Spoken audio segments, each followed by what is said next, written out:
That's a very big contract by Eric Bledsoe. I mean, 5 years, 70 million. Now, do you think that's worth it? Uh, I think personally it can be. Mm-hmm. Eric Bledsoe in my eyes, he's a very, very good basketball player, and he's another one of those guys who are right on the cusp of being, I won't say like an elite guard. I won't say like a superstar, but one of those elite guards. He's right on the cusp. He has freakish athleticism. Yes, he does.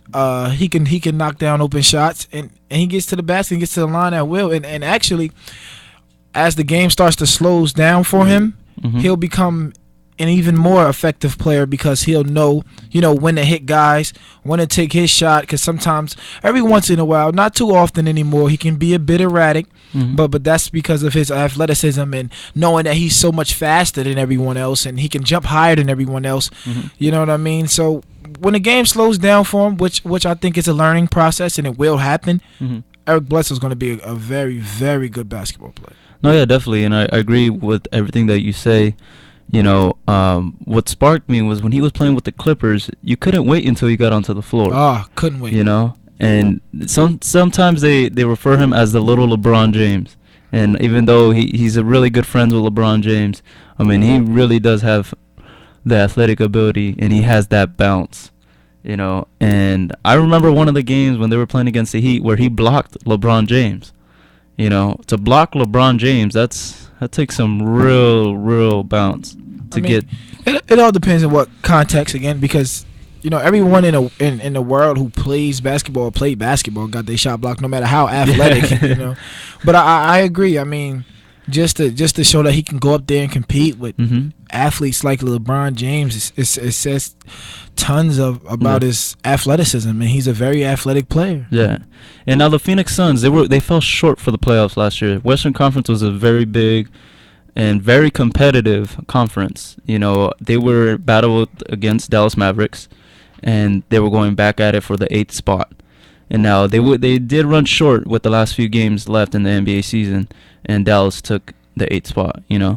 So for them to be a competitive playoff team, do you feel that Eric Bledsoe will fit that role with the rest of his teammates? I mean, I think definitely he's a cornerstone, a building block that the Phoenix Suns definitely need, and I think going forward, the Phoenix Suns have like a bright future. Yeah, they do. I mean, those Morris twins, yes. Those guys can play basketball, and the thing about those two are they're very versatile. Marcus a little bit more than Markieff, but they're very versatile. They're bigs that can step out, shoot. Well, I don't think Marcus is a big. He's a wing, but he's 6'9". He can shoot the ball. They can get to the basket on bigger guys. They can post smaller guys up, as they did in Kansas, and they're starting to do it in the NBA. And it's like Phoenix has a good chance to become a good team, and understood that it's very difficult to make the playoffs when you're in the Western Conference.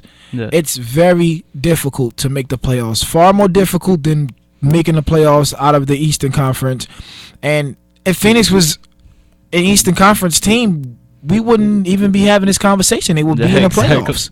You know what's funny is that the Phoenix Suns, the way the way they were standing last year, they were 9th spot, but in the East they would be 3 or 4 seed, like Crazy. 4 or 5. Crazy. Crazy. I remember talking last year with my buddy of mine, Kevin Walsh. Shout him out. Shout out to Kevin Walsh. Kevin Walsh. He brought up, why wouldn't they have, since Western Conference and Eastern Conference, why don't they have just the top 16 teams go in like a little playoff bracket?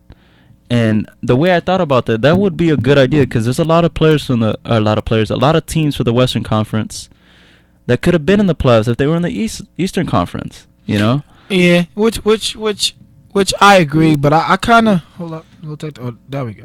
I kind of agree that there's a lot of teams that's deserving to play over the Eastern Conference teams that that don't have as good a record. But I mean, I believe the way that the system is set up right now, I think it's pretty good. No, yeah. Honestly, it's just that the competition, the way to change that is to change the balance of players. Yes. The Western Conference has the better players.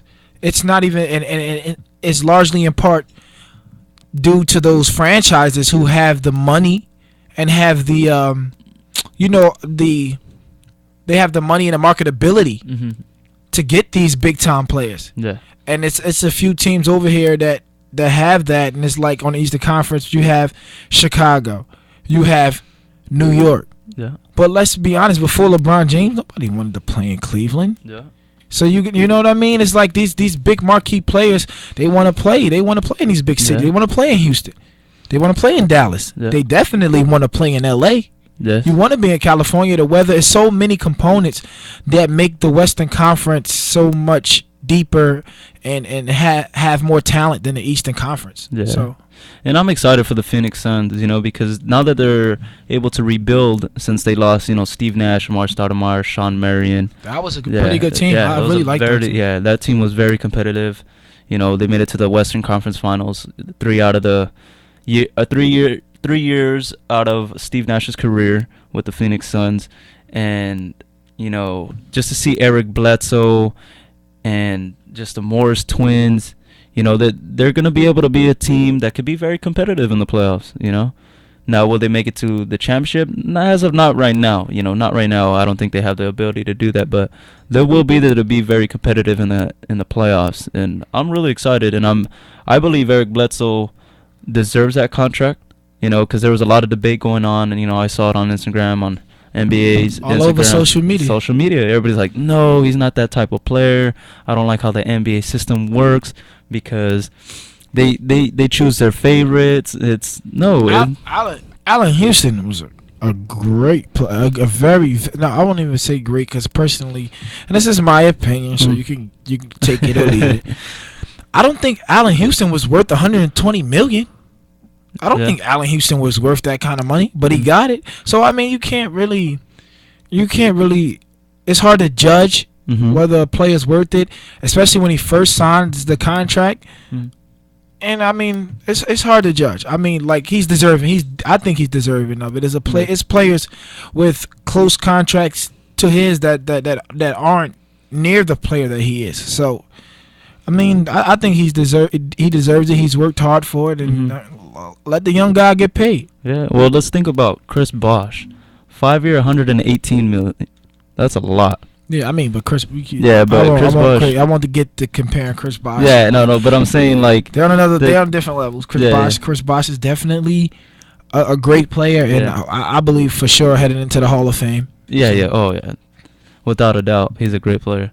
And now Eric Bledsoe, I met him personally, and I played basketball with his brothers. So when I was reading these comments, I was like, wow, you guys don't really know what kind of player and the ability he is. He's a good guy. He's a great father. His family's a good family. His family's originally from Alabama, but his family moved to Salinas, California. You can tell. Like those kind of athletes usually come from down south. Yeah. Like, I don't know what it is, if it's in the water or what, but those kind of athletes usually come from down south. I mean, he's a freakish athlete. Yeah. I just can't wait. I can't wait till this NBA season with the Cavs. Derrick Rose back with the Bulls. We talk about it all the time, bro. It's going to be very exciting, right? Yeah. This is now it's like to a level where all the teams are kind of like similar. And not similar in a way, but like it's all leveled out now. It's not like, it's Miami Heat. Yeah, talent based. It's not going to be just the Miami Heat that's going to take it this year, Yeah, I mean, at the end of the day, we've been proven wrong again. As much as we wanted to count the Spurs out last year, because we were sure. I'm not saying everyone, but majority, all over social media, even the analysts and anchors on ESPN all over, had Miami winning another championship, and San Antonio was not having it. So LeBron went to 4 championships in Miami? Yeah, and he won 2 out of the 4. Oh, man. Lost to Dallas Mavericks. I guess Texas he can't take out. How many finals has he been in now? 5? 5. Yeah, 5 total. 5. With the Cavs, he lost to the Spurs in 4 games. Lost to the Spurs in 5 games. No, 4. Yeah, 4. They got swept. They got I thought it was 4-1. 4-0. Damn. That's when they had Daniel Gibson, yeah, Andre Varejao. They had Larry Hughes. That's why, like, when we get into the LeBron talk and being the best of all time, he's definitely the best right now. No question. But the best of all time, being better than Jordan, I can't see it. I really can't see it because people always like to bring up that he did bring that Cleveland team to the finals, and I'm not knocking what LeBron did when he brought them to the finals. Yeah, exactly. It's just people seem to talk about the team and say that the team was inadequate for a a championship caliber team. But you have to understand that team was set up great. It was based around the LeBron James, who was, you know what I mean. He's a point forward. Yeah. Who has the ball. No one really can stop him 1-on-1. Yeah. And they put they put 2 shooters around him and Daniel Gibson. They had Daniel Gibson and Larry Hughes. Larry Hughes. I mean, Larry Hughes was more of an offensive player. That he wasn't as much as a shooter as Daniel Gibson was. But they had and Mo Williams. Yeah, Mo Williams. That's the shooter they had. They had 2 shooters around. They had 2 shooters around him. They had Larry Hughes. They had Varejao, right? Andre Varejao, yeah. Yeah, they had they put all the pieces. They even had Shaquille O'Neal for a second, right? Yeah, well, that was after the finals. That was in okay. 09. I know 09, that's what when they did was they put like the perfect role pieces around LeBron. Yeah. You see in Miami, they put superstars on a team with LeBron. Yeah. That Cavaliers team was perfect for LeBron. Yeah. The ball's in his hands. He can't. No one stop him 1-on-1. Yeah. You know what I mean? And you got shooters around him. So when you do double team, knock down threes. You know what I mean? You got Varejao, who's a hustle player. Well, Daniel Marshall was on his team too. He was a big that could stretch the floor. So it's not like LeBron. He didn't have a superstar team, no. But he had the perfect pieces around him because you want the ball in LeBron's hands majority of the time. That's exactly what you want. Yeah. So I mean, I can't really agree with that, and I feel like Jordan would have found a way to win. At least, I mean, come on, at least one of those games. Yeah, I mean, Jordan had to go past Boston Celtics against Larry Bird, and the teams, the talent that was spread around the league in Jordan's era. Wow. Yeah, a lot of great players. Wow.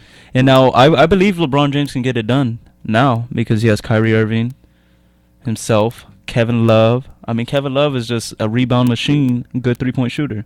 Great dude. And well, you sound like you said a name that rings a bell to me. Kyrie? I'm not sure.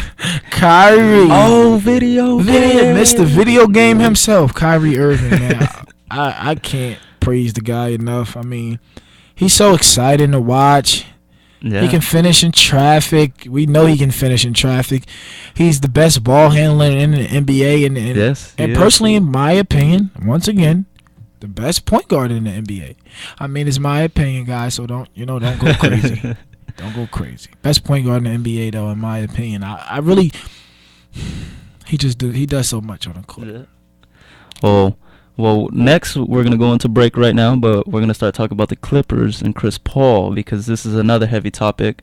And then later throughout on the show later is talk about Paul George because his recovery is going really well. So we'll be back. Sit tight, people. This is Off the Bounce. Sit tight. Off the Bounce. And remember, we're live at live365.com or ustream.com. WICR. Thank you. People in any walk of life can you say that about? 0-2, 2 outs, ninth inning, Yankees.